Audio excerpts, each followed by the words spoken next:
forever. The Maldives sun hung low over the Indian Ocean, painting the horizon in shades of amber and rose. Park Jin-woo sat alone at the resort bar, a glass of whiskey untouched before him. At 45, he looked older than his years, the kind of aging that came not from time but from betrayal. His lean frame, weathered from years on oil rigs in the Pacific, seemed to carry an invisible weight. Gray streaks had appeared at his temples seemingly overnight, and the fine lines around his dark brown eyes had deepened into permanent grooves of exhaustion. He wore simple linen clothes that hung loose on his body, as if he'd lost weight recently and hadn't bothered to buy new ones. Around his neck, on a thin silver chain, hung a flash drive. His calloused fingers touched it absently, the way one might worry a prayer bead or a talisman. Paradise surrounded him on all sides. Crystal waters lapped at white sand beaches. Palm trees swayed in the evening breeze, their fronds rustling with a sound like whispered secrets. Couples walked hand in hand along the shore, their laughter carrying across the distance. Children built sandcastles near the water's edge. The air smelled of salt and plumeria flowers. Jin-woo felt none of it. He was a ghost in paradise, present but not living, breathing but not alive. "You look like a man who has won a war but lost himself in the process." The voice came from beside him, gentle and knowing. Jin-woo turned to find an elderly man standing there, thin and frail, perhaps in his 70s. His white hair was sparse, combed carefully over a spotted scalp. His skin was deeply wrinkled and sun-damaged, the color of old parchment. But it was his eyes that caught Jin-woo's attention, clouded, milky white, unseeing. The man was blind. He held a carved wooden cane in one gnarled hand, its surface worn smooth from years of use. "I'm sorry?" Jin-woo said, his voice rough from disuse. The old man smiled gently, revealing yellowed teeth but genuine warmth. "May I sit? These old legs don't carry me as far as they used to." Jin-woo gestured to the bamboo stool beside him. "Of course." The man settled himself carefully, moving with the practiced precision of someone who had long ago memorized the dimensions of his body and the space it occupied. He placed his cane against the bar with exact placement, knowing it would stay. "My name is Chen," he said, his accent carrying hints of Chinese origin beneath fluent English. "I've been coming to this resort for 5 years now. The bartender here is very kind to an old blind man." Jin-woo. Mr. Chen tilted his head slightly, as if seeing with senses beyond sight. His clouded eyes seemed to focus on Jin-woo's face with uncanny accuracy. "I cannot see your face, young man, but I can hear victory in your voice, and emptiness. They often sound the same." The bartender approached, a gentle-faced man in his mid-30s with kind, sad eyes and neat black hair. His skin was brown, his features Middle Eastern, and he moved with the careful efficiency of someone who had learned to hide pain behind professional service. He wore the resort's crisp white uniform, and his name tag read simply, Rashid, in both English and Arabic script. "The usual, Mr. Chen?" Rashid asked softly. "Please, my friend." Rashid prepared a gin and tonic with practiced efficiency, his hands trembling slightly as he worked. There was a grief in his movements that Jin-woo recognized because he carried the same weight himself. When Rashid set the drink before Mr. Chen and moved away, Jin-woo caught a glimpse of the bartender checking his phone, a photo of a little girl with dark curls visible on the screen. "You're perceptive," Jin-woo said to Mr. Chen. The old man smiled. "When you lose your sight, you learn to see in other ways." 6 months earlier, Seoul Park Jin-woo had been married to Valentina Rossini for 7 years. She was 38, Italian, and stunningly beautiful, the kind of woman who stopped conversations when she entered a room. At 5'8" with a slender, model's physique, long dark hair, and striking green eyes, she maintained herself like a work of art. Designer clothes, flawless makeup, jewelry that sparkled with real diamonds. They had 3 children, Leonardo, 9, Sophia, 7, and Matteo, 5. Jin-woo worked as a senior oil rig engineer for Pacific Drilling Corporation, spending 2 weeks offshore and 2 weeks home in their Hanam-dong penthouse. His salary was 180 million won annually. Excellent money that afforded them a comfortable life in one of Seoul's most expensive neighborhoods. To anyone looking from the outside, they were the perfect family. The illusion shattered on a Tuesday afternoon in late summer. Mateo had fallen from playground equipment at his kindergarten, hitting his head on the ground. The school called Valentina, who rushed him to Asan Medical Center. The doctors determined he had a mild concussion and recommended a precautionary blood transfusion. Jin-woo was on the rig at the time, halfway through his rotation. Valentina sent him a text. Mateo hurt. At hospital. Minor. Don't worry. 2 hours later, his phone rang. Not Valentina, Dr. Kim, the attending physician. Mr. Park, we need to discuss something about the blood typing, Dr. Kim said, his voice carrying professional concern underlaid with discomfort. There's been a complication. Not medical, but genetic. Jin-woo's grip tightened on his phone. Around him, the oil rig machinery hummed and clanked, oblivious to the earthquake about to split his world open. What kind of complication? Dr. Kim explained it carefully. Jin-woo was O-negative. Valentina was O-positive. But Mateo was AB positive, a genetic impossibility for their combination. For a child to have AB blood type, he needed an A allele from one parent and a B allele from the other. 2 O-type parents could only pass O alleles. Mr. Park, Dr. Kim said gently, Mateo cannot be your biological son. I'm very sorry. The words hit Jin-woo like a physical blow. He stood on the platform 30 meters above the Pacific Ocean, phone pressed to his ear, and felt the ground disappear beneath his feet. Are you certain?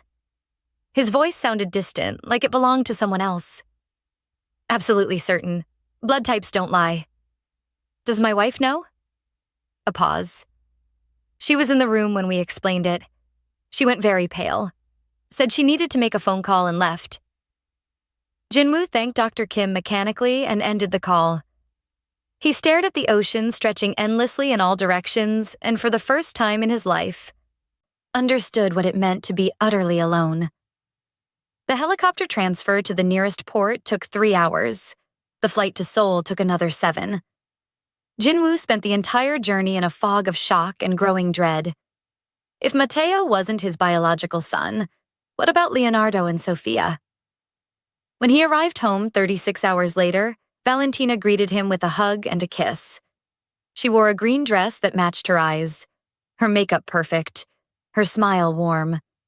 Mateo played with toys in the living room, a small bandage on his forehead. Leonardo and Sophia did homework at the dining table. Everything looked normal. Perfectly, impossibly normal. You didn't have to come all the way back, Valentina said, her Italian accent softening her words. I told you it was minor. That night, after the children were asleep, Jin-woo mentioned the blood types. He tried to keep his voice casual, non-accusatory. The doctor said something strange about Mateo's blood type. Did they explain it to you? Valentina looked at him for exactly 3 seconds. In those 3 seconds, Jin-woo saw calculation flash through her green eyes. Not confusion, not concern, but cold calculation. Then she smiled. Oh, that. The doctor said sometimes blood types can be confusing. Something about recessive genes. I didn't really understand it. The lie was smooth, practiced, delivered with a concerned furrow of her perfectly shaped eyebrows. Jin-woo felt something inside him turn to ice. The next morning, while Valentina took the children to their various activities, Jin-woo went to a private clinic that advertised discreet medical services. He ordered full paternity tests for all 3 children, Leonardo, Sophia, and Mateo. The cost was 5 million won. The wait would be 2 weeks. Jin-woo returned to the rig for his rotation, and those 2 weeks became the longest of his life. He worked his 12-hour shifts in a haze, barely eating, barely sleeping. His crew noticed but gave him space. Everyone had personal problems, and oil rig culture respected privacy. During video calls home, Leonardo acted strange. The 9-year-old wouldn't look at the camera, answered in monosyllables, seemed constantly nervous. 3 days before the results were due, Leonardo finally looked up, his eyes huge and frightened. "Mama thinks you know something," he whispered, then disconnected before Jin-woo could respond. The results arrived via email on a Thursday. Jin-woo opened them alone in the equipment room, his hands shaking. 3 laboratories. 3 identical conclusions: Leonardo Park, probability of paternity, 0.0%. Sophia Park, probability of paternity, 0% Mateo Park, probability of paternity, 0% error. None of them were his. Not one. Not even partially. Jin-woo locked the door and broke down completely. He cried until his throat was raw, until his chest ached, until he had nothing left. His crew found him 2 hours later, thought someone had died. In a way, they were right. The man who believed he was a husband and father had died that day. What remained was something harder, colder, and infinitely more dangerous. Jin-woo returned to Seoul 3 days later, his face a mask of calm that concealed a storm of calculation. He'd spent 72 hours on that oil rig thinking, planning, considering every angle. The shock had burned away, leaving something colder and sharper in its place. He needed information. He needed to understand the full scope of what Valentina had done, and more importantly, what she was planning to do next. The day after his return, while Valentina took the children to a birthday party, Jin-woo made a call to a number he'd found through a colleague's discreet recommendation. The phone rang twice before a man answered. "Song Investigation Services." "I need a private investigator," Jin-woo said, "for a domestic matter. Money is not an issue, but discretion is essential." They met the next day at a coffee shop in Gangnam, far from Hanam-dong and the social circles where Valentina might have eyes. Mr. Song was in his early 50s, former Seoul Metropolitan Police detective with the tired eyes of someone who'd seen humanity at its worst. He wore an unremarkable gray suit and carried a worn leather briefcase. Jin-woo laid out the situation in clinical detail. The DNA tests, the blood type impossibility, Valentina's lie, Leonardo's strange behavior. He slid an envelope across the table containing 10 million won in cash. "I need to know everything," Jin-woo said quietly. "Who the fathers are, if she's planning to leave, what she's hiding, everything." Mr. Song counted the money without expression, then looked up. "You understand that what I find might be worse than what you already know?" "I'm counting on it." The investigator nodded and pocketed the envelope. "Give me 1 week." While Mr. Song worked, Jin-woo maintained his facade at home with mechanical precision. He played with the children, kissed Valentina goodbye each morning, asked about her day each evening.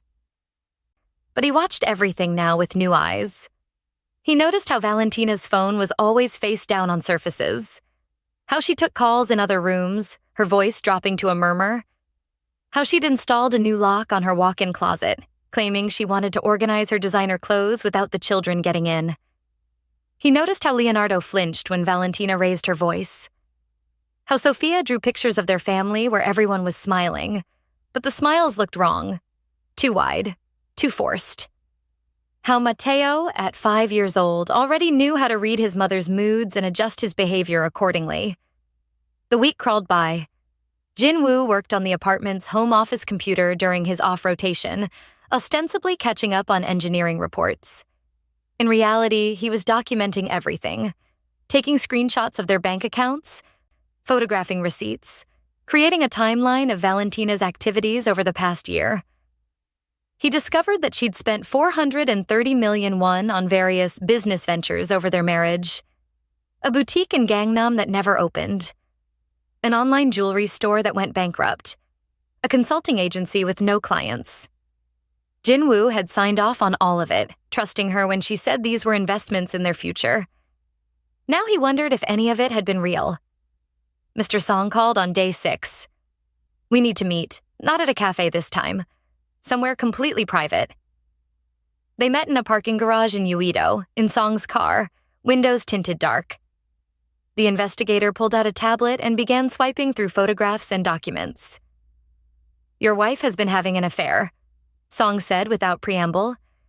Currently ongoing, with an Italian man named Marco Benedetti, personal trainer, works at a high-end gym in Cheongdam-dong, 6'1", 42 years old, extensive tattoo work. He showed Jin-woo surveillance photos. Valentina and Marco entering a hotel in Gangnam. The timestamps showed afternoon visits, always on days when Jin-woo was on the rig. But that's not all. Song continued, his expression grim. I ran background on Benedetti. He has connections to organized crime in Italy, specifically the 'Ndrangheta, Calabrian mafia. Jin-woo's blood ran cold. Mafia? He came to Korea 5 years ago, officially as a personal trainer. But my contacts in Interpol have him flagged. He's suspected of being an enforcer for the organization. Never been convicted of anything, but he's been questioned in connection with 2 murders in Calabria. Song swiped to more documents. Your wife's uncle, Giacomo Rossini, the one who died 3 months ago? Also connected. He wasn't just a businessman. He was a middle-tier operator for the same organization, money laundering primarily. The pieces were falling into horrifying place. I also identified the biological fathers of your children, Song said quietly. He pulled up 3 files. Leonardo's father, Alessandro Martelli, photographer in Milan. Your wife had a brief affair with him 10 years ago during a modeling assignment. He has no idea the child exists. Sophia's father, Giovanni Costa, businessman, married with 3 children of his own in Rome. The affair lasted 3 months during one of your wife's extended trips to Italy 7 years ago. Matteo's father, Marco Benedetti. Jin-woo stared at the photos of 3 men who had given DNA to children he'd raised as his own. 3 men who'd had pieces of Valentina that she'd denied him. Her honesty, her fidelity, the truth. There's more, Song said. He pulled up financial records. Those business ventures you funded? Money laundering operations. The boutique that failed? She didn't lose 80 million won. She moved it through the business into offshore accounts. You were the legitimate front, Mr. Park. Your name, your reputation, your clean financial record. She used all of it to clean money from her family's operations. Jin-woo's hands clenched into fists. How much? Conservative estimate? She's laundered about 200 million won through your accounts over the past 5 years. You could be charged as an accessory if authorities investigate. The trap was complete. Valentina hadn't just betrayed him. She'd implicated him in criminal activity, made him vulnerable to prosecution. And there's one more thing, Song said, pulling up the most damning evidence yet. 3 months ago, your wife's uncle died and left her an inheritance, 700 Bitcoin. Jin-woo's breath caught.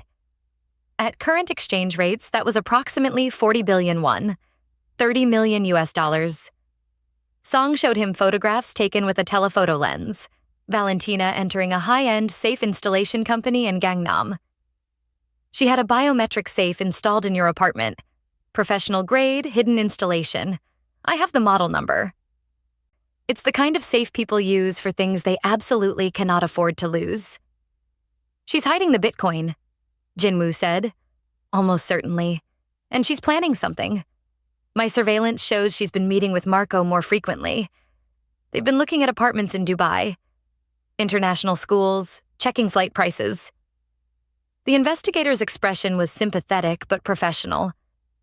Mr. Park, I think your wife is preparing to leave the country. Take the children, take the Bitcoin, and disappear. Dubai has no extradition treaty with Korea for financial crimes.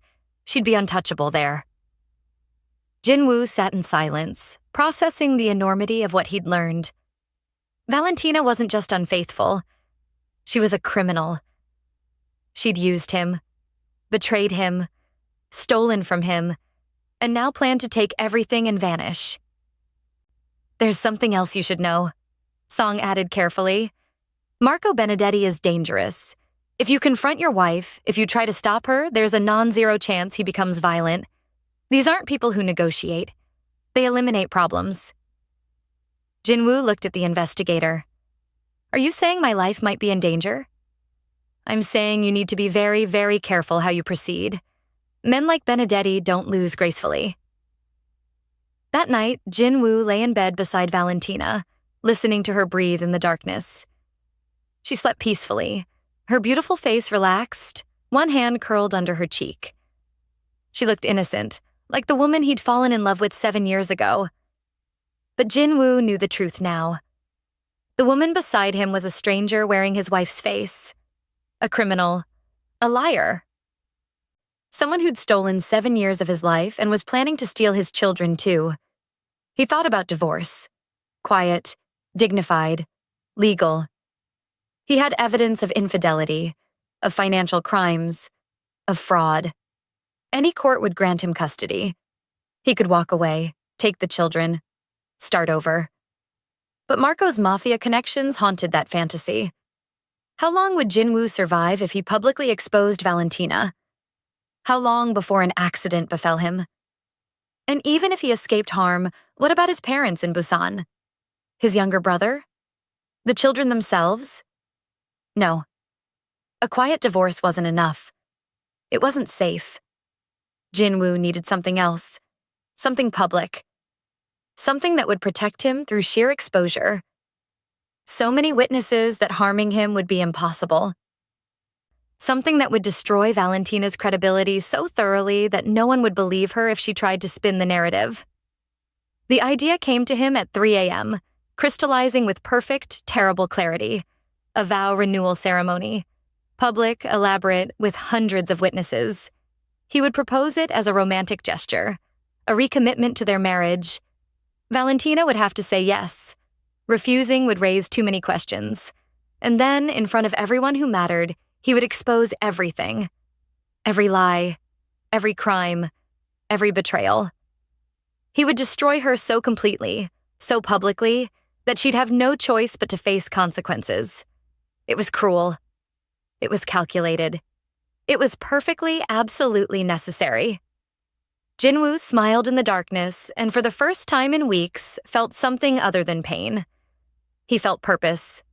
The next evening, Jin-woo made reservations at Pierre Gagnère, the French restaurant in Lotte Hotel that Valentina had been wanting to try for months.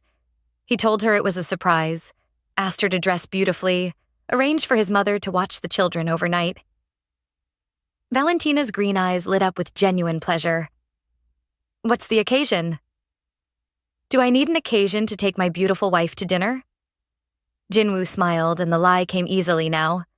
He was learning her language. Deception wrapped in affection.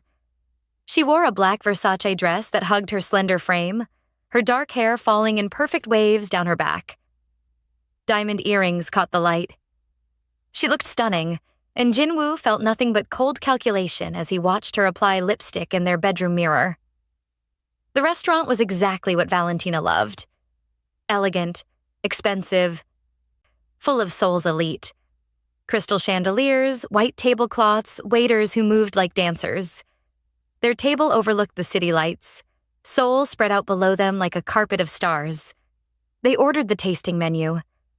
Valentina talked about her day, about Sophia's upcoming school play, about a new yoga instructor she'd found. She smiled at Jin-woo across the table, reached over to touch his hand. Playing the role of devoted wife with the same skill she'd used to hide 3 affairs and millions of won in laundered money. Jin-woo waited until dessert arrived, a delicate construction of chocolate and gold leaf that cost more than most people's weekly groceries. Then he stood up. Valentina looked confused. What are you? Jin-woo got down on one knee beside their table. The restaurant went quiet. Conversations stopped. Other diners turned to watch. A woman at the next table gasped softly. Valentina, Jin-woo said, his voice carrying in the sudden silence. 7 years ago, you made me the happiest man in the world when you agreed to be my wife. You've given me 3 beautiful children. You've stood by me through long rotations on the rig, through the challenges of building a life together. Valentina's face had gone pale, her eyes wide. Jin-woo saw the flash of panic, quickly masked. I want to recommit to you. he continued. I want to renew our vows in front of everyone who matters to us. I want to celebrate our love, our family, everything we've built together. Will you renew your vows with me? The trap was perfect. 50 people watching, phones already out, recording. If Valentina said no, questions would follow. Why would a devoted wife refuse such a romantic gesture? What was she hiding? She had no choice. Tears formed in her green eyes. Real tears, Jin-woo noted, impressive even for her. She nodded, then whispered, Yes, of course. The restaurant erupted in applause. Strangers congratulated them. The manager sent champagne to their table. Valentina smiled and laughed and accepted well wishes, her hand trembling slightly in Jin-woo's grip. Only he could see the calculation behind her eyes, the same calculation he now wore behind his own smile. They were both planning something. They both knew it. The war had begun. Over the following weeks, Jin-woo threw himself into planning the vow renewal with enthusiasm that appeared genuine to outside observers. He booked the Grand Hyatt Ballroom, 40 million won for the venue alone. He hired wedding planners, florists, caterers. He created a guest list of 300 people, colleagues from Pacific Drilling, Valentina's friends from the expat community, their children's teachers, neighbors from their building. Valentina played along, seemingly delighted by the attention. She chose flowers, tasted cakes, selected a new Versace gown in white that cost 15 million won. She posted about the upcoming renewal on social media, creating a hashtag, Eternal Rossini Park. But Jin-woo noticed the changes. Valentina spent more time on her phone, always angled away from him. She took calls on the balcony, her voice too low to hear. She met Marco more frequently. Jin-woo knew because Mr. Song's surveillance team tracked her movements religiously. 3 weeks before the vow renewal, Song called with an update. Your wife hired her own investigator, he said. Woman named Choi Min-young. Good reputation, expensive. Your wife paid her 8 million won up front. Jin-woo had expected this. What's Choi investigating? You. She's been following you for the past week, photographed your meetings with me, tracked you to the law office where you consulted about custody procedures. She knows you're planning something. Good. Jin-woo said calmly. Let her see me planning. Let Valentina know I'm not as blind as she thinks. Song paused. Mr. Park, this is escalating. Both sides are armed now. Are you certain you want to continue? I've never been more certain of anything. Then I need to tell you something else. My team intercepted communications between your wife and Marco Benedetti. They're accelerating their timeline. I think they're planning to move against you before the vow renewal. Jin-woo's grip tightened on his phone. What kind of move? I don't know yet. But Marco has been asking questions about you. Your schedule, your routines, where you park your car. The kind of questions people ask before they do something violent. The threat materialized 4 days later. Jin-woo was returning home from a meeting with his lawyer, pulling into the underground parking garage of their Hanam-dong apartment building. It was 9 p.m., the garage nearly empty, fluorescent lights casting harsh shadows. As he parked and opened his door, 3 men emerged from behind a concrete pillar. Marco Benedetti stood in the center, 6'1" of muscle and menace. His neck tattoo was visible above his collar, something that looked like a serpent or dragon. He wore expensive gym clothes and an even more expensive watch. 2 other men flanked him, both built like enforcers, both radiating casual violence. Jin-woo's heart rate spiked, but he kept his expression neutral. He'd been in dangerous situations before. Oil rigs were unforgiving environments where mistakes killed people. He knew how to stay calm under pressure. Mr. Park, Marco said, his Italian accent thick. We need to talk. I don't think we have anything to discuss. Jin-woo replied evenly. Marco smiled, and it didn't reach his cold black eyes. I think we do. You've been asking questions, hiring investigators. That was stupid. He pulled out his phone, swiped through photos, turned the screen toward Jin-woo.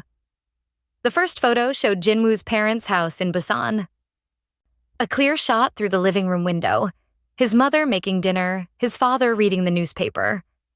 The second photo showed Leonardo's elementary school entrance.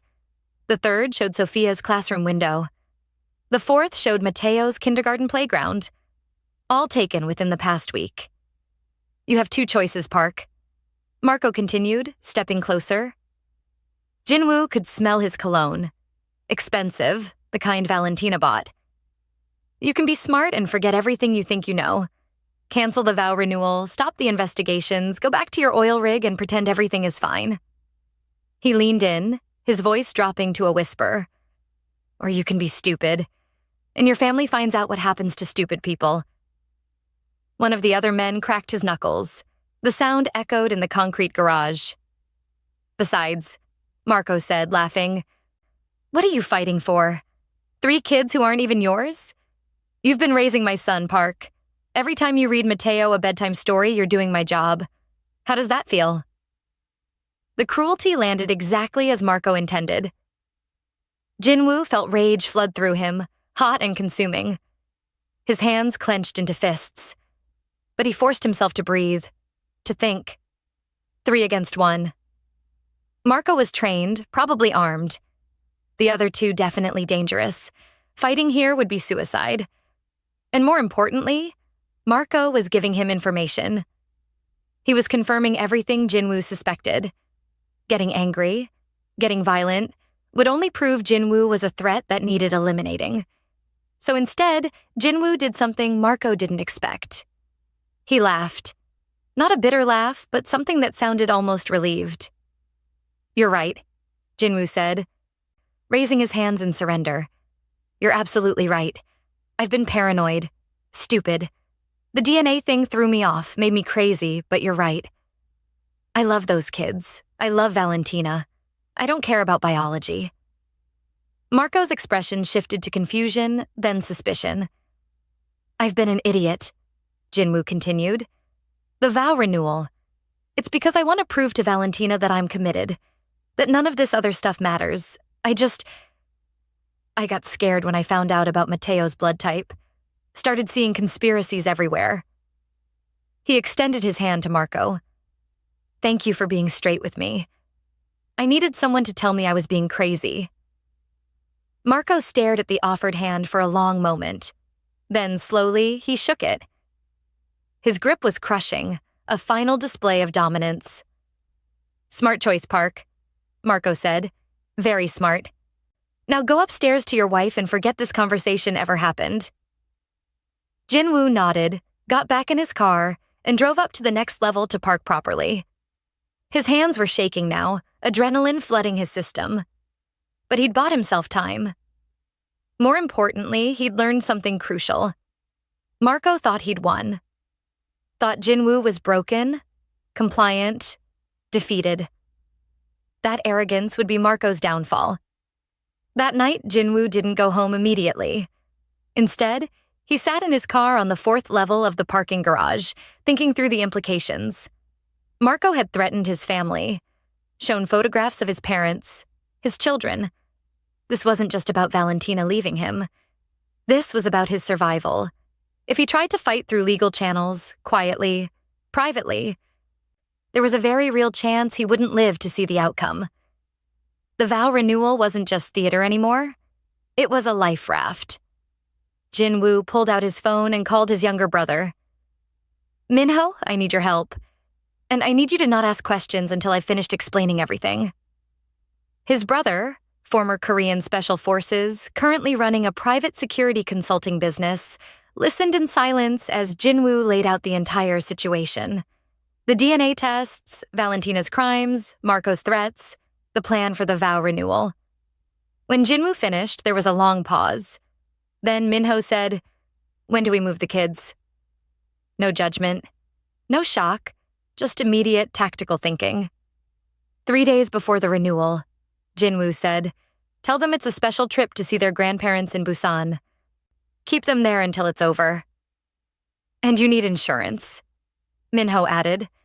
Something that guarantees Marco doesn't touch anyone even if your plan fails. What do you suggest? Marco has muscle working for him. Russians, from what you described. Hired men aren't loyal. They're mercenaries. We find one, we flip him, we get recordings of everything Marco and your wife are planning. Jin-woo felt hope kindle in his chest. Can you do that? Give me 72 hours. Min-ho worked with the efficiency of someone who'd spent years in military intelligence. Within 48 hours, he'd identified Marco's two enforcers, both Russian nationals working in Korea on expired visas, which gave them additional vulnerability. The larger one was named Dmitry Volkov, 34 years old, covered in prison tattoos from his time in a Vladivostok facility. More importantly, Dmitry had a wife and two daughters back in Russia. He sent money home every month. He wasn't ideological. He was desperate. Min-ho made contact through an intermediary, a Korean-Russian businessman who owed him a favor. The message was simple. 50 million won for 3 months of recordings. Everything Marco and Valentina said in Dmitry's presence, captured on a wire, delivered digitally to a secure server. Dmitry agreed within 6 hours. The first recordings arrived 2 days later, and they were devastating. The vow renewal is perfect cover. Valentina's voice came through crystal clear, speaking Italian. The translation appeared on Jin-woo's screen as he listened in Song's office. He thinks he's being romantic. Idiot. Marco's laugh followed. You really had him convinced. The loving wife, the devoted mother, Oscar-worthy performance. When do we move the Bitcoin? Valentina asked. After the renewal. Let him have his little party. Then we take the kids and disappear. Dubai first, then maybe São Paulo. Then Drangheta has people there who can set us up with new identities. And Jin-woo? A pause. Then Marco's voice, cold and matter-of-fact. If he stays quiet, he lives. If he makes noise. Accidents happen. Jin-woo listened to the recording 3 times, his face expressionless. Mr. Song sat across from him, waiting. This is enough for the police, Song finally said. Conspiracy, money laundering, threats, we can have them both arrested. No, Jin-woo replied. Arrested means lawyers, trials, bail. Marco has mafia connections. He'd be out in hours. And then what? I'd have to watch my back for the rest of my life. Then what do you want?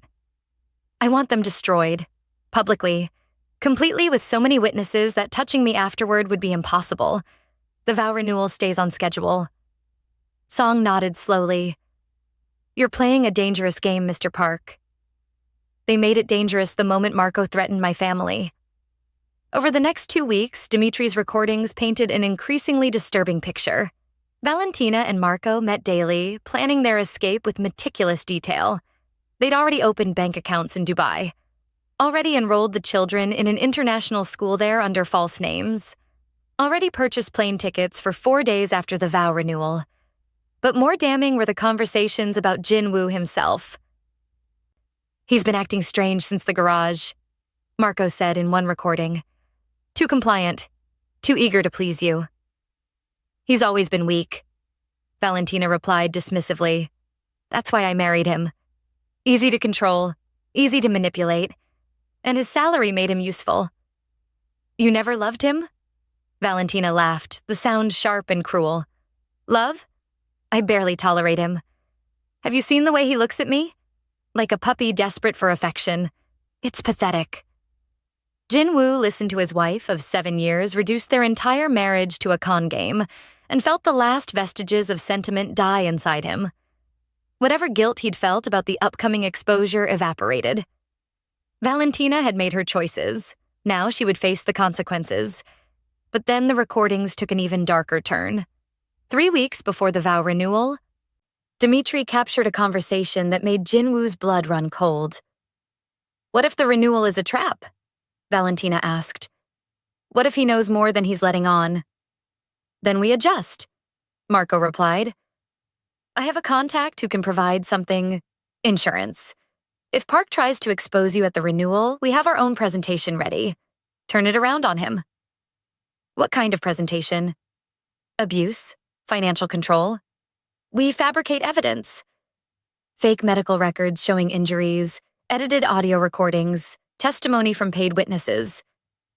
Paint you as the victim of a controlling, violent husband. By the time we're done, everyone in that ballroom will think Park is a monster. Valentina was quiet for a moment. And if that doesn't work? Then plan B, Marco said simply. Heart attack, stress-induced, very sad. His wife consoling his grieving children. And a few months later, they moved to Dubai to start fresh, away from the painful memories.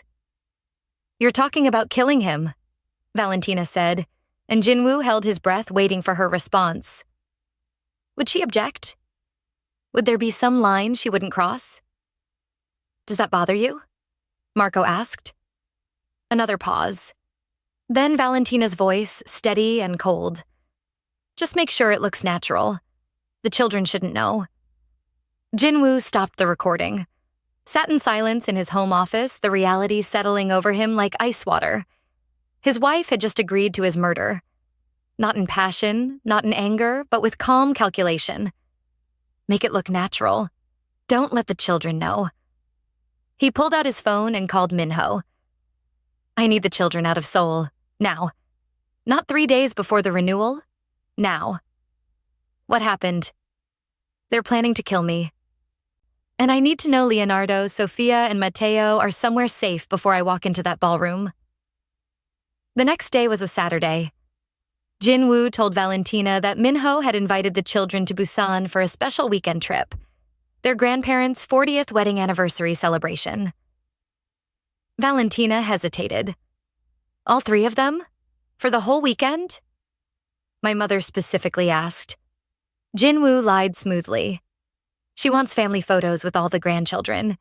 You know how she gets about these things. Valentina's green eyes studied him, searching for deception. But Jin-woo had learned from the best liar he knew. He kept his expression open, slightly exasperated. Exactly what a dutiful son dealing with a demanding mother would look like. Fine, Valentina finally said. But they need to be back by Monday. Sofia has a piano recital. Of course. Minho arrived at noon in his black SUV. The children were excited. They loved their uncle, loved visiting their grandparents' house by the sea. Leonardo carried his backpack with books and his handheld game console. Sofia brought her sketchpad. Matteo clutched his favorite stuffed animal. Jin-woo hugged each of them goodbye, holding on perhaps a moment longer than usual. Leonardo looked up at him with those intelligent, observant eyes. Are you okay, Dad? The 9-year-old asked quietly. Jin-woo forced a smile. I'm fine. Just going to miss you guys. Have fun with your grandparents. He watched Minho's SUV disappear down the street, carrying the 3 children who weren't his biologically, but were his in every way that mattered. They would be safe in Busan, 200 miles away, protected by Minho and their grandparents. Now, Jin-woo could focus on survival. With the children secure, Jin-woo accelerated his own preparations. He hired a security consultant. The woman Song had recommended, Park Ji-yoon, former National Intelligence Service. She specialized in personal protection and counter-surveillance.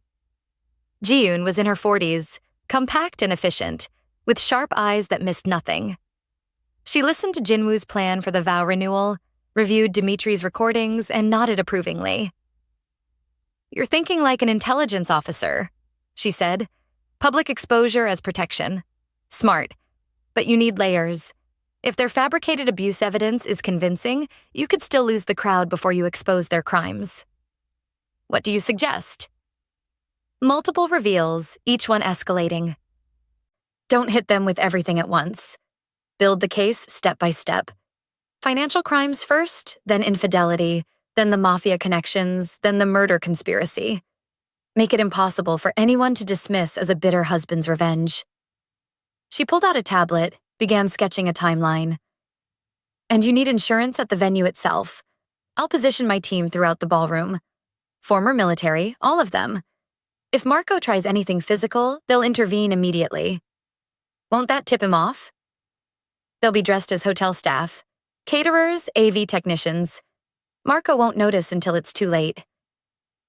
Jin-woo reviewed her plan, impressed by the thoroughness. And the police? I have a contact in the Seoul Metropolitan Police, Detective Park Sung-min. He's clean, by the book, hates organized crime. I'll brief him beforehand. Have him standing by with the team. The moment you present evidence of criminal activity, he'll move in for arrests. For the first time in weeks, Jin-woo felt like he might actually survive this. But Valentina was preparing too. 2 weeks before the vow renewal, Song's counter-surveillance detected increased activity from Choi, Valentina's investigator. She'd hired actors, people who would pose as witnesses to Jin-woo's alleged abuse. She'd obtained fake medical records from a corrupt doctor, showing injuries Valentina had supposedly sustained over the years. Most damning, she'd edited audio recordings. Song played one for Jin-woo. His own voice, taken from various phone conversations and video calls, spliced together to sound angry, threatening. You'll do what I tell you. The edited recording snarled. Supposedly Jin-woo speaking to Valentina. I control the money, I control this family, and you'll remember that. Jin-woo had never said those words, but the editing was professional enough that someone hearing it for the first time might believe it was real. She's building a counter-narrative, Song explained. If you try to expose her, she'll expose you first. Paint herself as the victim, you as the abuser. It's a race to see who can destroy the other's credibility first. Then I need to be faster, Jin-woo said, and more thorough. Her evidence is fabricated. Mine is real. Truth has to count for something. In a perfect world, yes, Song replied.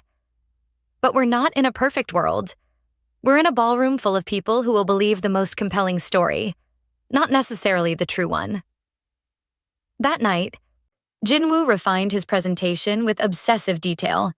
He organized the evidence into clear categories, created a timeline of Valentina's crimes, compiled the DNA reports from 3 independent laboratories.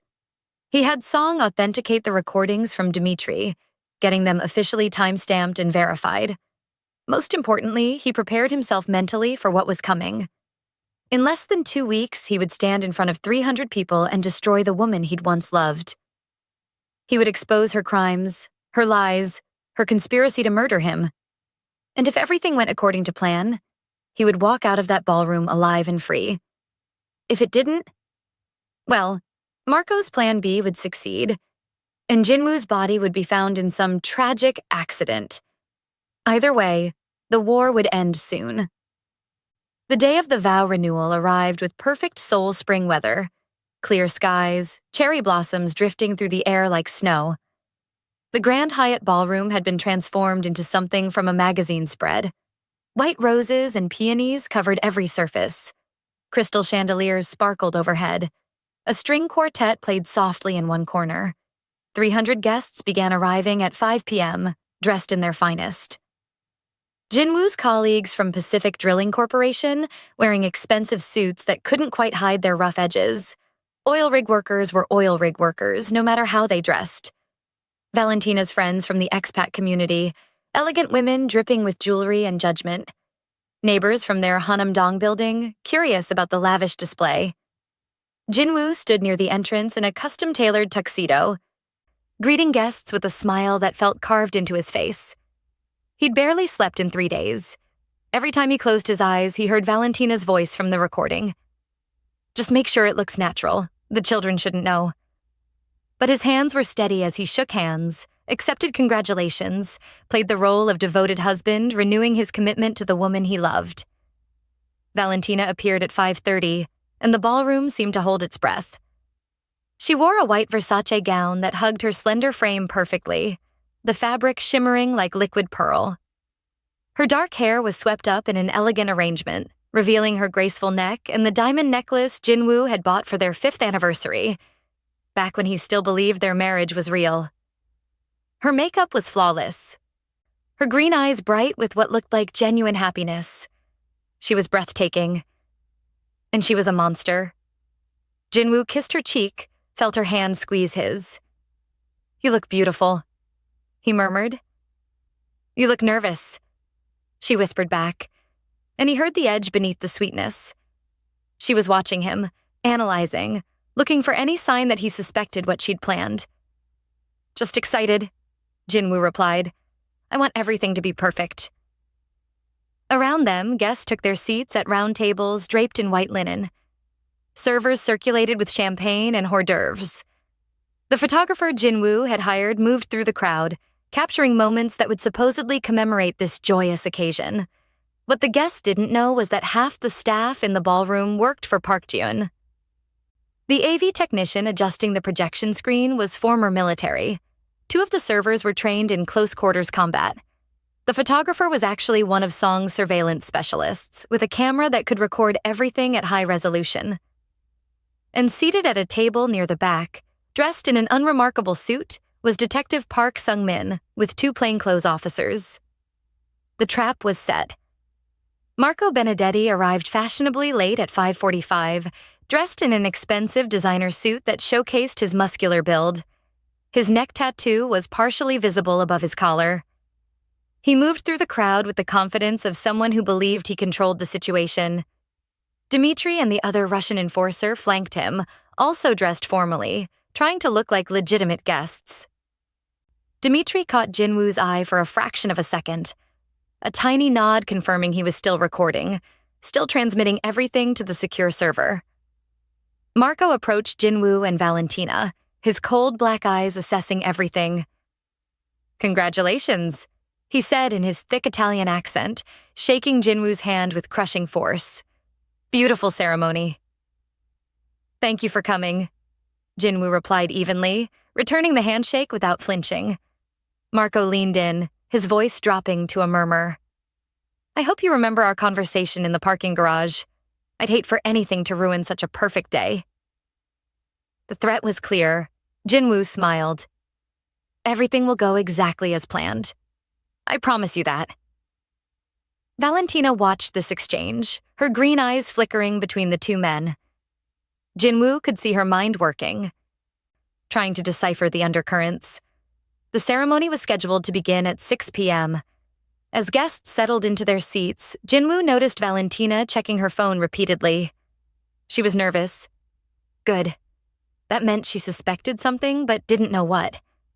At 5:55, the wedding coordinator, actually one of Ji-eun's team, approached Jin-woo.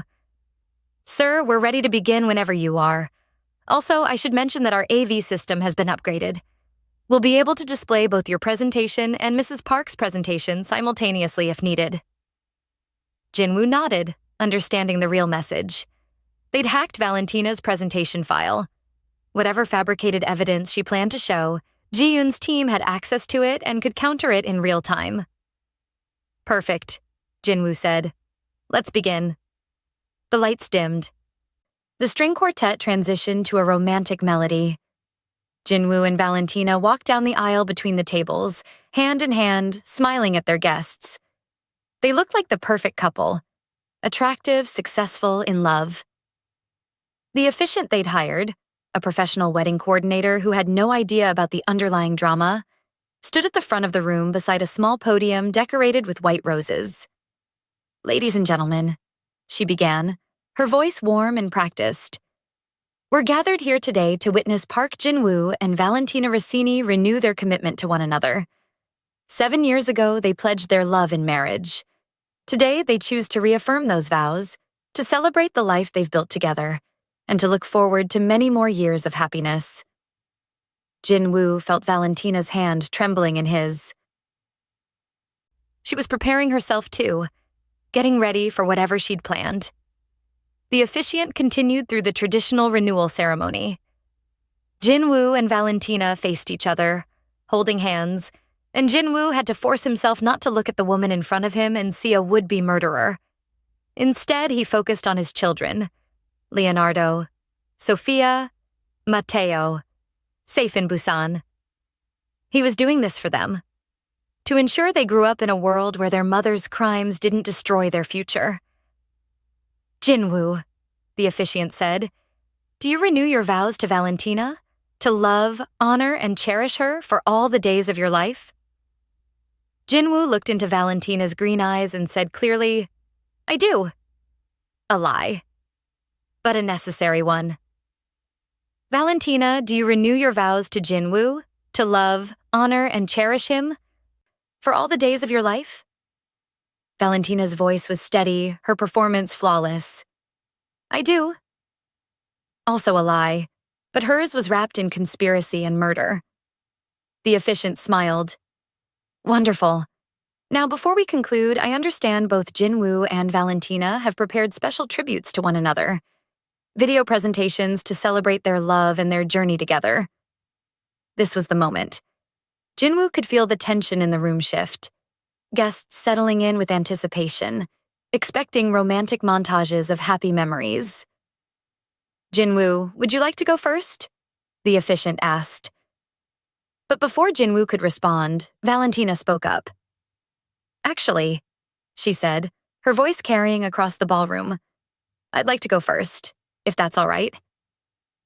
She looked at Jin-woo, her smile perfect but her eyes cold and challenging. She was making her move. Striking first, hoping to control the narrative before Jin-woo could expose her. Jin-woo felt his pulse quicken, but he nodded graciously. Of course. Ladies first. The officiant stepped aside. The projection screen behind them flickered to life. This was it. The battle was beginning.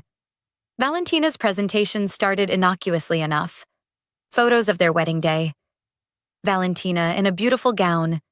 Jin-woo in his tuxedo, both smiling. Photos of the children as babies, family vacations, birthday parties. The crowd murmured appreciatively. It looked like a standard tribute video. Then the tone shifted.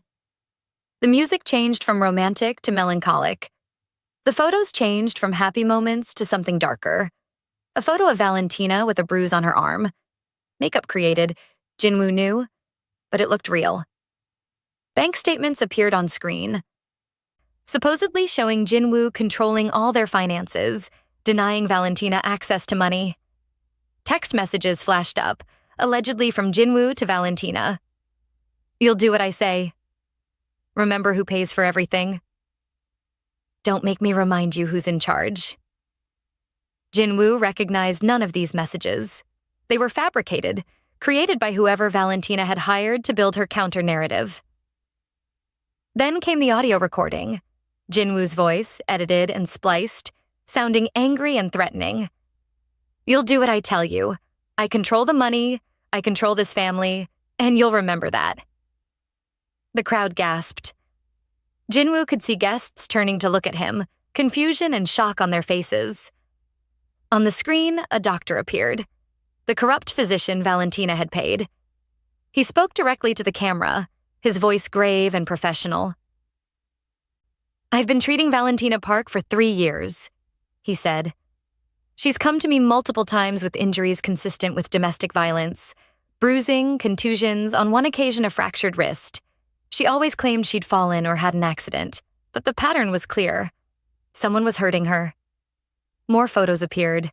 Medical records, x-rays, emergency room visits. All fabricated, all professionally done, all convincing. Then came the witnesses.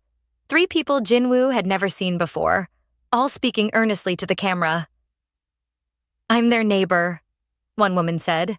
I've heard them fighting, heard him yelling, heard things breaking. I always worried about Valentina and those poor children. I'm her personal trainer, a man said. Not Marco, but another actor. She'd come to sessions with injuries she tried to hide. Once I asked if she was safe at home. She just cried. I'm a family friend, an older woman claimed. Valentina confided in me. Said she was afraid. That Jin-woo monitored everything.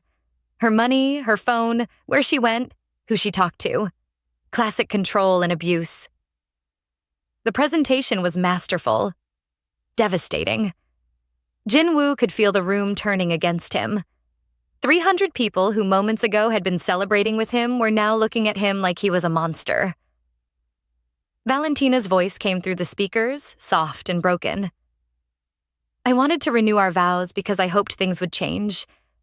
I hoped that publicly recommitting would remind Jin-woo of the man I fell in love with.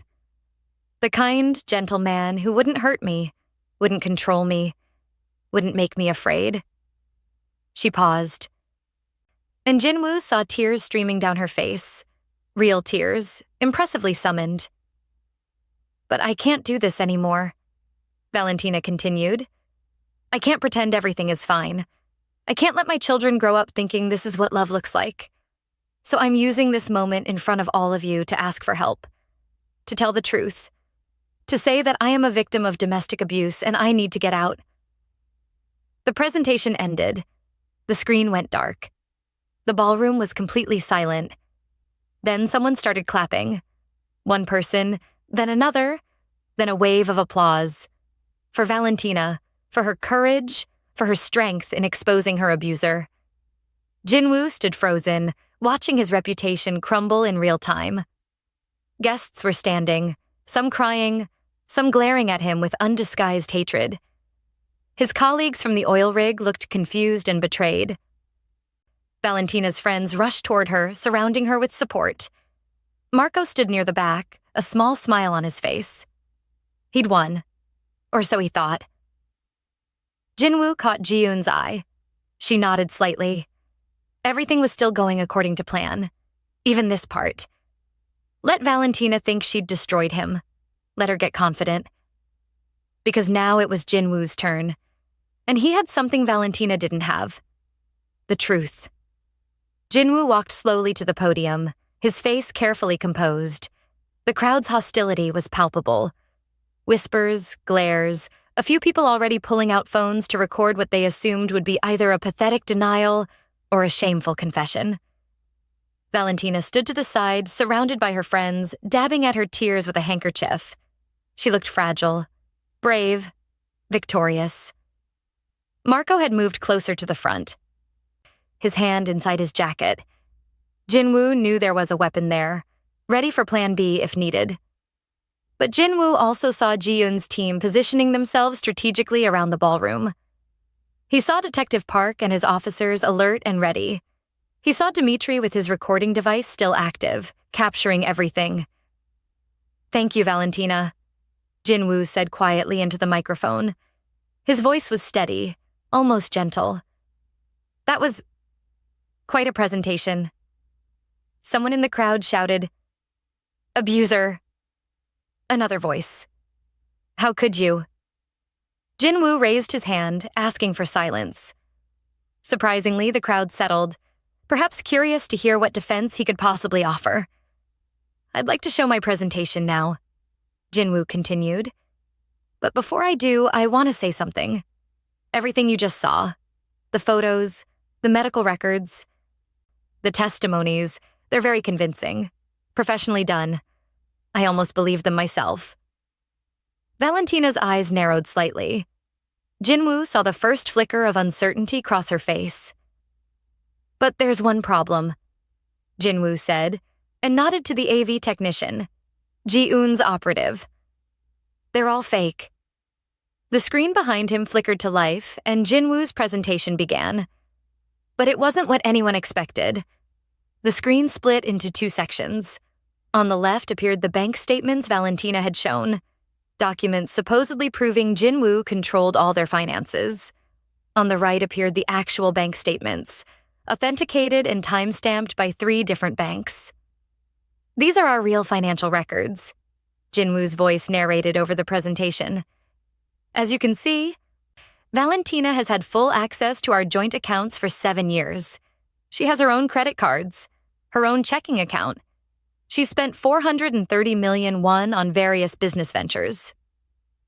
The documents scrolled, showing transaction after transaction, money flowing freely to Valentina's accounts, no restrictions, no control. "But here's what's interesting," Jin-woo continued. The screen showed a new set of documents: business registrations, tax filings, corporate structures. Those business ventures, they were money laundering fronts. A diagram appeared, showing the flow of money from offshore accounts through Valentina's boutique, through her jewelry business, through her consulting agency, all funneling into legitimate-looking Korean bank accounts. "My wife has been cleaning money from Italian organized crime operations for years, using my name, my reputation, my clean financial record to legitimize criminal funds." The crowd had gone silent, stunned. Some guests were leaning forward, squinting at the documents on screen. Others were looking at Valentina, whose face had gone pale. The boutique that supposedly failed? It didn't fail. It processed 80 million won in 3 months. Money from her family's mafia connections in Calabria. The jewelry business? Another 120 million. All of it cleaned. All of it using me as an unwitting accomplice. Financial experts in the crowd, several of Jin-woo's colleagues were former accountants, began nodding, recognizing the patterns Jin-woo was describing. So no, Jin-woo said quietly. I wasn't controlling her financially. She was using me financially. The screen changed again. Now it showed the medical records Valentina had presented. X-rays of a fractured wrist, emergency room visits, doctor's notes describing domestic violence injuries. Then those records split in half, and beside them appeared different documents. These are Valentina's actual medical records, obtained legally through medical authorization I still have as her husband, Jin-woo explained. Notice anything different? The real records showed routine checkups, a minor bout of flu 2 years ago, a twisted ankle from a yoga class. No fractures, no emergency room visits for injuries, no domestic violence consultations. The records she showed you? Created by a doctor named Kim Sung-ho, who's currently under investigation for medical fraud. He's been selling fake medical records for years. Valentina paid him 15 million won for this particular set. A photo of Dr. Kim appeared, not the professional-looking physician from Valentina's video, but a disheveled man in handcuffs being led from his clinic by police 3 months ago. He was arrested in February. The doctor in Valentina's video is an actor named Lee Min-jun. He's actually quite good. Does commercials mostly. Nervous laughter rippled through the crowd. The mood was shifting, confusion replacing certainty. Now let's talk about those compelling testimonies, Jin-woo said. The 3 witnesses from Valentina's presentation appeared on screen again. The neighbor, the trainer, the family friend. Then their faces split-screened with different images, headshots from acting portfolios. This is Han Soo-jin, aspiring actress. She's never lived in our building. Valentina paid her 3 million won to pretend to be our neighbor. This is Park Jae-won, fitness instructor at a gym Valentina has never attended. He was paid 2 million won for his performance. And this is Kim Mi-suk, who does voiceover work for audiobooks. 5 million won for her heartfelt testimony about being a family friend I've never met. The crowd was murmuring now, angry whispers directed at Valentina instead of Jin-woo. She stood frozen, her green eyes wide, her carefully constructed narrative crumbling. The audio recording of me supposedly being abusive? Also fabricated. Created by taking snippets from various phone calls and video chats, editing them together out of context. The complete, unedited recordings are available for anyone who wants to verify. They show me reading bedtime stories to my children, discussing grocery lists with my wife, and once yelling at a terrible referee during a soccer match on TV. More laughter now, but it was uncomfortable. People were realizing they'd been manipulated and they didn't like it. Jin-woo's voice softened as the presentation shifted to photos of Leonardo, Sofia, and Matteo. Happy photos, birthday parties, beach trips, school events. My wife told you a story about control and abuse, Jin-woo said. Let me tell you a different story.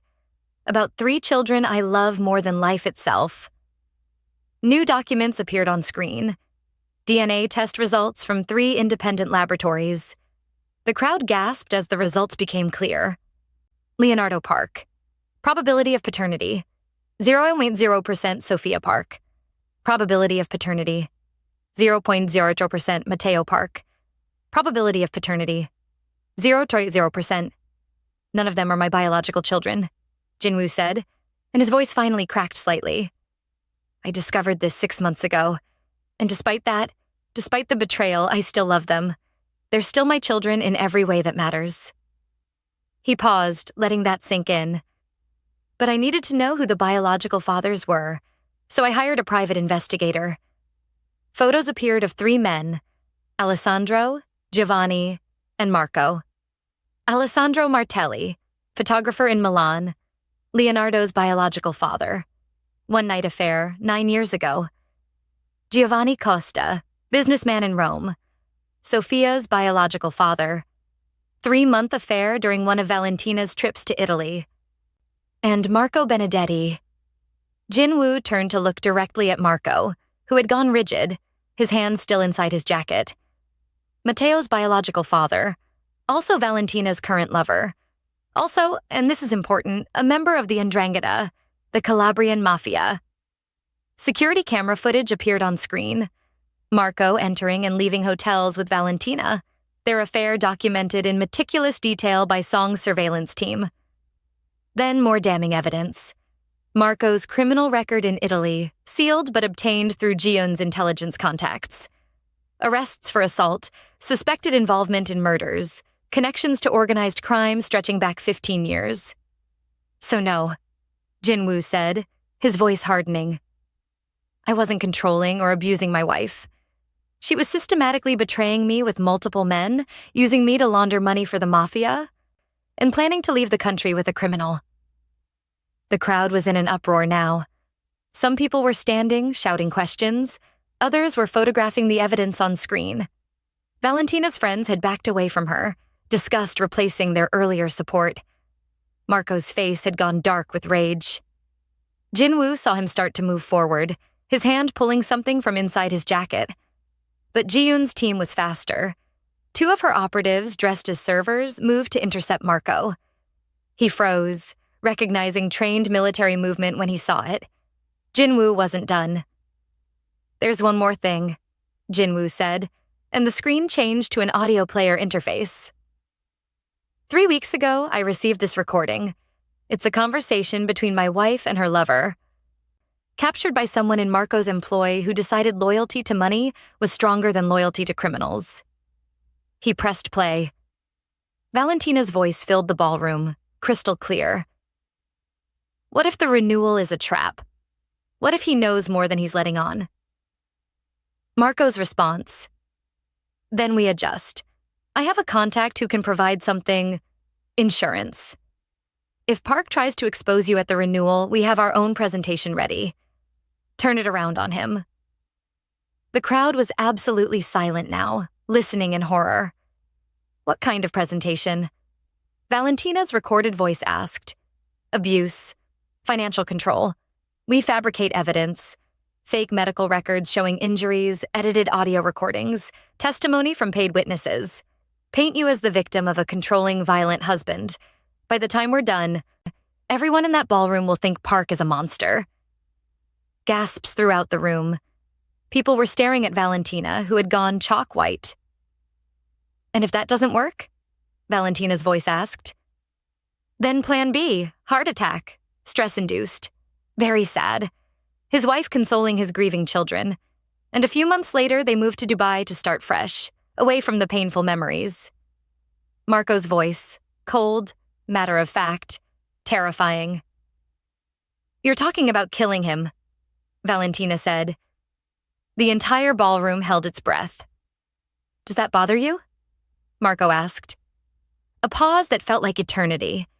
Then Valentina's voice, steady and cold. Just make sure it looks natural.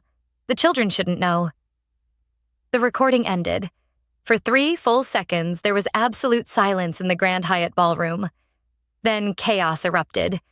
People were screaming, shouting, some rushing toward the exits while others pulled out phones to record. Valentina stood frozen, her face a mask of shock and horror, her carefully constructed victim narrative destroyed in minutes. Her friends had scattered, distancing themselves from her as quickly as possible. Marco moved then, his hand finally pulling the gun from inside his jacket. But he'd waited too long. Ji-yoon's team had been positioned for exactly this moment. The 2 operatives dressed as servers moved with military precision, one grabbing Marco's wrist and twisting it upward, the other sweeping his legs. The gun clattered to the marble floor. Dmitri and the other Russian enforcer started to move forward to help Marco. But more of Ji-eun's team emerged from their positions throughout the ballroom. They were suddenly outnumbered, outmaneuvered, and very aware that fighting would only make things worse. Detective Park Sung-min and his officers surged forward, badges out, moving through the panicked crowd with authority. "Everyone remain calm." Detective Park's voice cut through the chaos. "Seoul Metropolitan Police, nobody leaves this venue." Marco struggled against the operatives holding him, shouting in Italian, his face contorted with rage. One of the officers snapped handcuffs on him while another retrieved the gun from the floor. Valentina tried to run. She kicked off her expensive heels and bolted toward one of the side exits, her white Versace gown flowing behind her like a sail. But she only made it 10 steps before 2 female officers intercepted her, taking her arms with professional efficiency. No, you don't understand," Valentina screamed, her composure completely shattered. "He's lying. He fabricated everything. The recordings are fake. I would never." "Mrs. Park," Detective Park said calmly, approaching her with handcuffs. "You have the right to remain silent. I suggest you exercise it." "The children!" Valentina shrieked, struggling against the officers. "Where are my children? Jin-woo, where are they? What have you done with them?" Jin-woo walked slowly toward her, his face expressionless. 300 people watched this confrontation, phones recording every moment, the video already being uploaded to social media platforms. "The children are safe," Jin-woo said quietly.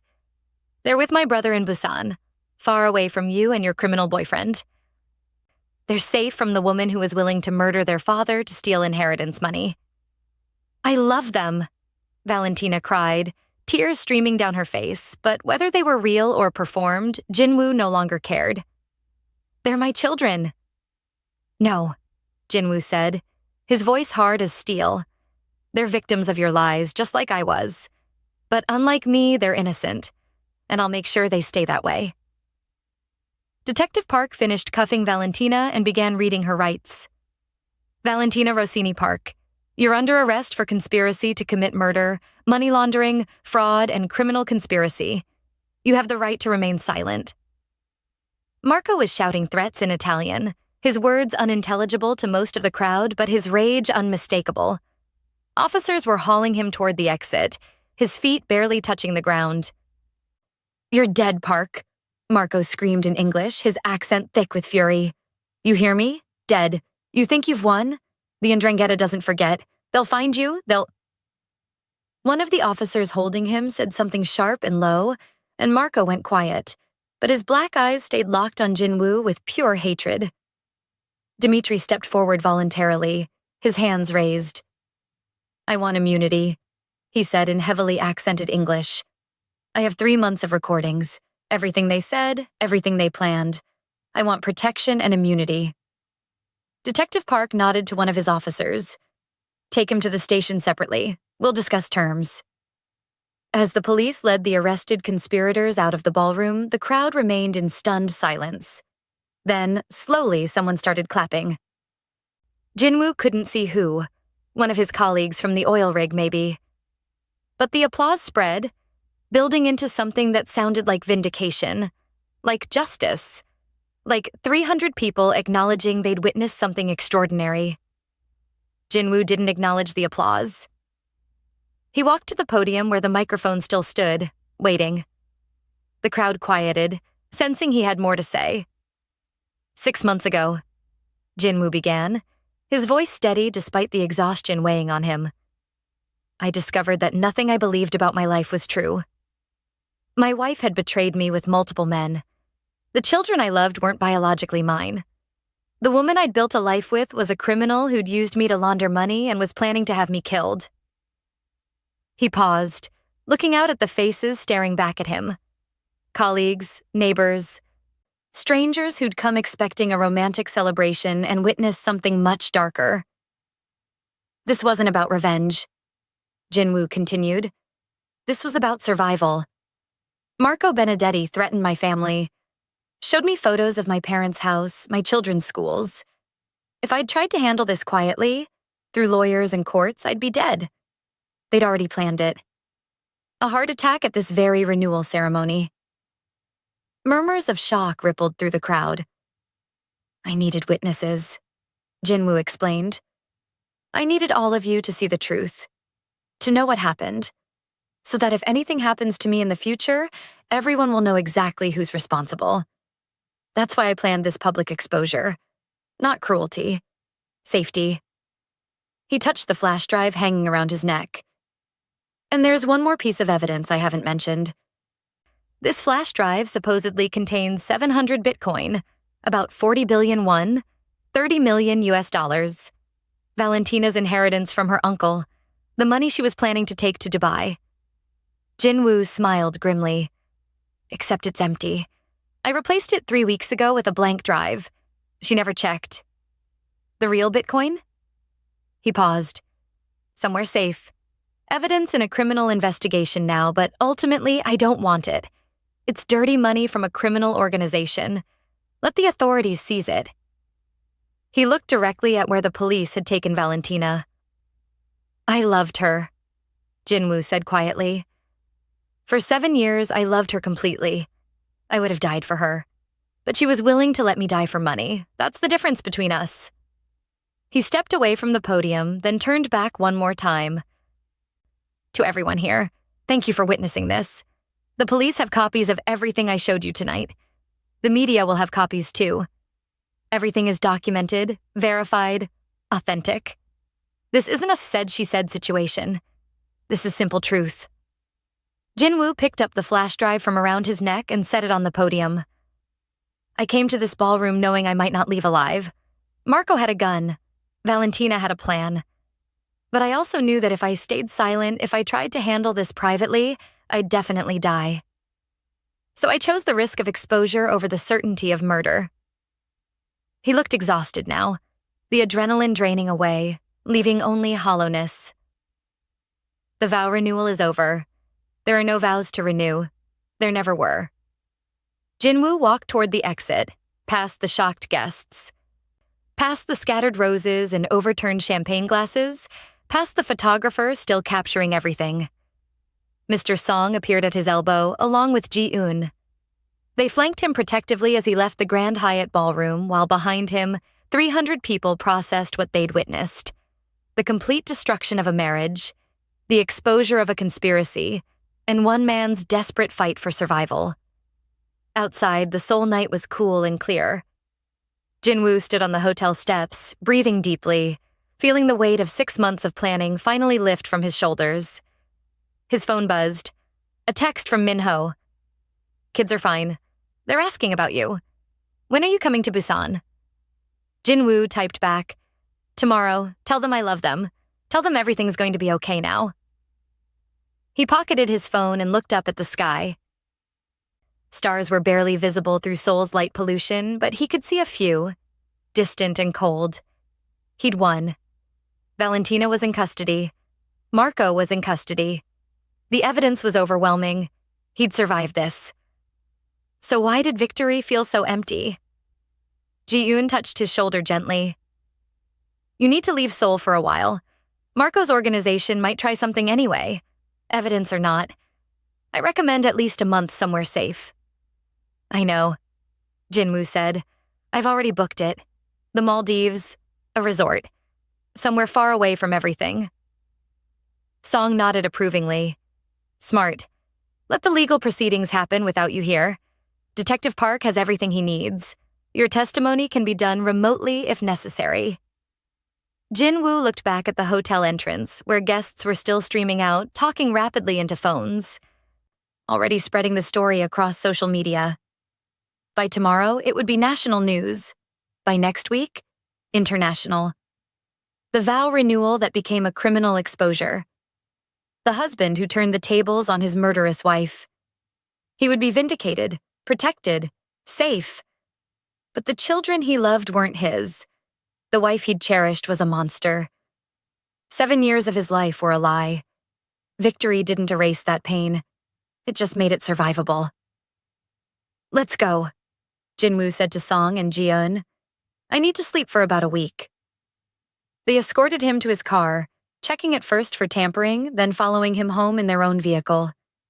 Jin-woo drove through Seoul's nighttime streets, past the glittering skyscrapers and crowded restaurants, past lives still moving forward normally while his had been torn apart and rebuilt in a single evening. When he reached his apartment, the penthouse in Hanam-dong that would soon be seized as evidence in Valentina's money laundering case, he packed a single bag: clothes, toiletries, his laptop, a photo of the children. Everything else could wait. He was leaving in the morning for the Maldives, for paradise, for a place where he could think without fear, a place where he could figure out what came next. Because this wasn't an ending. It was barely even a beginning. It was just survival. And Jin-woo was very, very tired. He sat on his bed, in the apartment that had never really been his home, and allowed himself to cry for the first time since the DNA results had arrived 6 months ago. He cried for the man he used to be, for the father he thought he was, for the love that had never existed.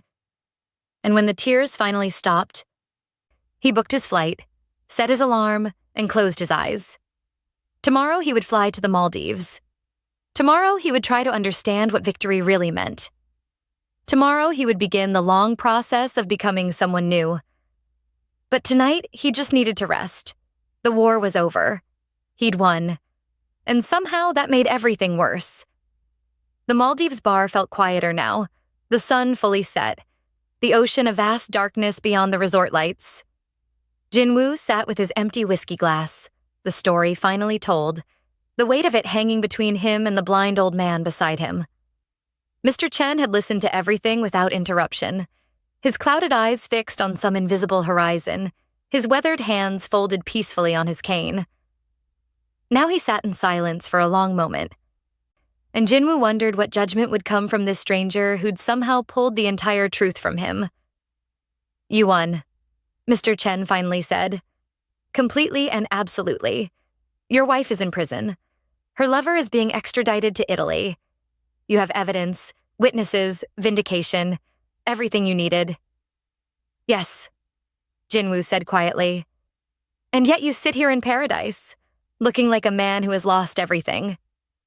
Jin-woo laughed bitterly. "Because I have. The marriage was a lie. The children aren't mine. 7 years of my life were built on deception. What exactly did I win?" "Your life," Mr. Chen said simply. "They were going to kill you. You survived. Survival isn't living." "No," the old man agreed. "It isn't. But it's the necessary first step." Rashid approached again, his sad eyes asking if they needed anything.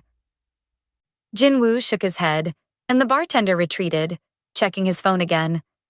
That little girl with dark curls, smiling at the camera. Rashid's daughter, Jin-woo assumed, the source of whatever grief the man carried. Mr. Chen tilted his head, as if listening to something Jin-woo couldn't hear. "May I tell you a story now, since you've told me yours?" "Of course." The old man's fingers traced the carved wood of his cane, following patterns worn smooth by years of touch. 30 years ago, I had a son. Beautiful boy, smart, kind. I raised him from infancy, loved him completely. He was my world. Jin-woo already sensed where this was going, and his chest tightened. When he was 12 years old, my wife confessed something. The boy wasn't mine biologically. She'd had an affair years earlier. She was so sorry, so broken. Begged me to forgive her, to stay, to keep being the boy's father. Mr. Chen's voice remained steady, but Jin-woo could hear the old pain beneath it. I was so angry, so betrayed. I told her I could forgive the affair, but not the lie. Not raising another man's child for 12 years thinking he was mine. I left them both that night. Filed for divorce. Never looked back. The ocean breeze picked up, rustling the palm trees, carrying the scent of night-blooming flowers. My son, because he was still my son, biology or not. He wrote to me. Every birthday. Every holiday. Letters telling me about school, about his life, asking if I was okay, saying he understood why I left, but that he missed me. He signed every letter the same way. Forever your son, Michael. Mr. Chen's voice cracked slightly. I never answered, not once. I was too proud, too hurt. I threw the letters away without reading them. Jin-woo felt a cold dread settling in his stomach. This went on for 20 years. Mr. Chen continued. 20 years of letters I never read, calls I never answered. And then one day I got a different letter. From a lawyer. Michael had died in a car accident. He was 32 years old. The lawyer was settling his estate. The old man's hands tightened on his cane. In Michael's apartment, they found a box. In it were birthday cards, 20 of them. Cards that Michael had bought himself over the years. He'd filled them out as if they were from me. Happy birthday, son. I'm proud of you. Love, Dad. Every year, every single year, he'd bought himself the cards I never sent. Jin-woo's throat constricted, unable to speak. And there was a letter, Mr. Chen said, his voice barely above a whisper. Written to me, but never sent. It said, Dear Dad, I understand why you left. I know the truth about my birth hurt you, but I never stopped loving you. You were the only father I ever knew. Biology was an accident. You choosing to be my dad for 12 years, that was real. I hope someday you can forgive both Mom and yourself. Forever your son, Michael. A tear rolled down Mr. Chen's weathered cheek. I went blind 6 months after reading that letter. The doctors said it was genetic, degenerative. But I knew the truth. God was showing me what I'd been all along, blind to what mattered. Blind to the son who'd loved me despite everything. Blind to the difference between biology and fatherhood. He turned his clouded eyes toward Jin-woo with uncanny accuracy. You asked what you won, Mr. Park. You won the truth, yes. You won justice. You won survival. But you're about to make the same mistake I did. You're about to walk away from 3 children who love you because biology says they're not yours. They're not my children, Jin-woo said, but his voice wavered. They are, Mr. Chen said firmly. Leonardo, who was being threatened by Marco but tried to protect his siblings. Sophia, who draws pictures of your family. Mateo, who calls you Dad. They didn't ask to be born into Valentina's lies. They're as much victims as you are. Jin-woo thought of Leonardo's terrified eyes during their last video call before the vow renewal.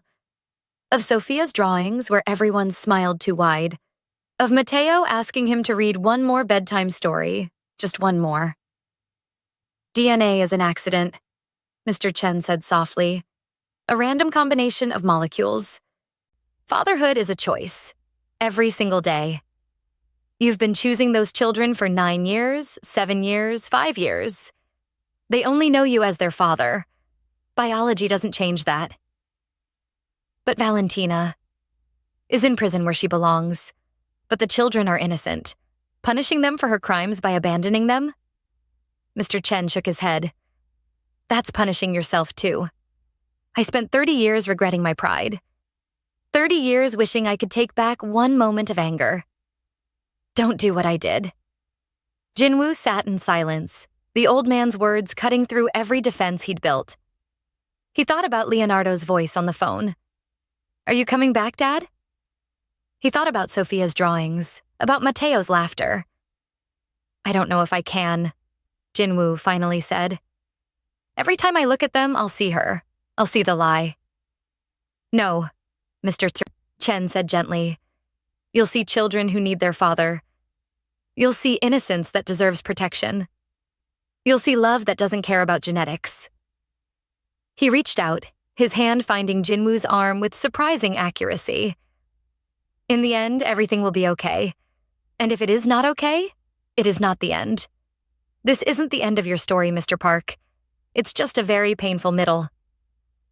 Rashid approached one more time, setting down a fresh drink Jin-woo hadn't ordered. From me, the bartender said quietly. You look like you need it. Jin-woo looked up at Rashid, really seeing him for the first time. The grief in his eyes, the exhaustion, the love wrapped in pain. Your daughter, Jin-woo said. The one in the photo, is she okay?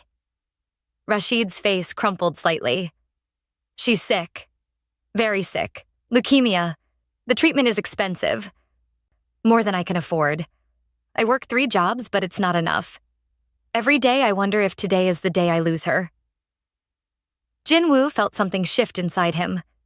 He touched the flash drive around his neck. The empty one he'd worn like a trophy, like proof of his victory. But it wasn't empty. Not this one. Before leaving Seoul, before all of this, Jin-woo had done something he hadn't told anyone. He'd taken the real Bitcoin, all 700 coins worth 40 billion won, and transferred it to a new wallet. Put the key on a new flash drive. Kept it for himself. It was his insurance, his backup plan, his way to disappear if Marco's organization came after him. 40 billion won could buy a new identity, a new life, protection for years. But sitting here in this bar, listening to Mr. Chen's story, looking at Rashid's grief, Jin-woo realized something. The money would never make him whole. It would never undo Valentina's betrayal. It would never change the DNA tests. It would just be dead weight, dirty money from dirty people, dragging him down for the rest of his life. Jin-woo removed the flash drive from around his neck. He looked at it for a long moment. 40 billion won, the source of all this pain. Valentina's inheritance from a criminal uncle. Then he held it out to Rashid. 700 Bitcoin, Jin-woo said quietly. Current value about 40 billion won, 30 million US dollars. It's yours. Save your daughter. Rashid stared at the flash drive like it was a hallucination. I don't understand. That can't be real. It's very real. Uncle Giacomo's inheritance. The money Valentina was going to take to Dubai. I stole it before she could. Jin-woo pressed it into Rashid's trembling hand. But I don't want it. It's tainted. It came from criminals, cost me everything I had. But maybe it can do something good. Maybe it can save a little girl. Tears streamed down Rashid's face. I can't. This is too much. I'm just a bartender. You're a father trying to save his daughter, Jin-woo said. That makes you worthy of everything. Take it. Use it. Save her life. Jin-woo stood, feeling lighter somehow despite giving away $30 million. One piece of advice, though. Don't sell it all at once. Bitcoin has a way of becoming more valuable over time. Hold on to most of it. Watch your fortune multiply while you sleep. Sell enough to save your daughter, then keep the rest for her future. Rashid was shaking, overwhelmed, clutching the flash drive to his chest like a lifeline. Why? Why would you do this? Jin-woo smiled sadly. Because a wise man taught me something tonight. Sometimes letting go of revenge, of anger, of what we think we deserve, that's the greatest victory of all. He turned to Mr. Chen, who was smiling despite his blind eyes. Thank you, Jin-woo said. For the story, for the wisdom, for helping me see. What will you do now? Mr. Chen asked. Jin-woo thought about Leonardo, Sophia, and Mateo in Busan with his brother, thought about their questions, their fear, their need for stability in a world that had just exploded around them. I'm going to call my kids, Jin-woo said. Tell them I'm coming home, that I'll always be their father, that biology doesn't matter. He pulled out his phone, hands steadier now than they'd been in months. And then, Mr. Chen prompted, then I'm going to figure out how to build a life that's real this time, not based on lies or money or revenge, just real, with 3 children who need me, who choose me, even knowing the truth. Jin-woo looked at his phone, at Leonardo's contact information, and he felt something unfamiliar rising in his chest. Hope. He dialed. The phone rang once, twice. Then Leonardo's voice. Dad, is it over? Are you okay? Jin-woo's eyes burned with tears. I'm okay, buddy. Everything's okay now. I'm coming to Busan tomorrow. We need to talk. About the DNA stuff? Leonardo's voice was small, scared. About how much I love you. About how you'll always be my son no matter what any test says. About how we're going to get through this together. Really? Hope, fragile and desperate. In the 9-year-old's voice. Really? Put Sophia and Mateo on speaker. I want to talk to all three of you. Jin-woo walked away from the bar, toward the beach, the phone pressed to his ear, talking to his children. Not biological children. Not legal children anymore, once the divorce went through. Just his children. The ones he chose. The ones who chose him back. Behind him, Rashid was crying into his hands, clutching 40 billion won that would save his daughter's life. Mr. Chen sat peacefully at the bar, his blind eyes seeing more than most sighted people ever would. And Jin-woo stood on a Maldives beach under a sky full of stars, making promises to 3 children 8,000 kilometers away. Promises to come back, to stay, to be their father. Not because biology demanded it, but because love did. Victory wasn't about destroying Valentina. It wasn't about justice or revenge or even survival. It was about choosing what mattered when everything else had been stripped away. It was about finding what was real in a world full of lies. And for Jin-woo, what was real were 3 children who called him Dad. Everything else was just noise. He talked to them until his phone battery was almost dead, until they'd exhausted every question, every fear, every reassurance they needed. Then he said goodnight, promised to see them tomorrow, and ended the call. The ocean stretched endlessly before him. The stars burned overhead. Paradise surrounded him, finally real instead of hollow. And for the first time in 6 months, Park Jin-woo smiled. Not because he'd won a war, but because he'd found something worth more than victory. He'd found his way home. The end.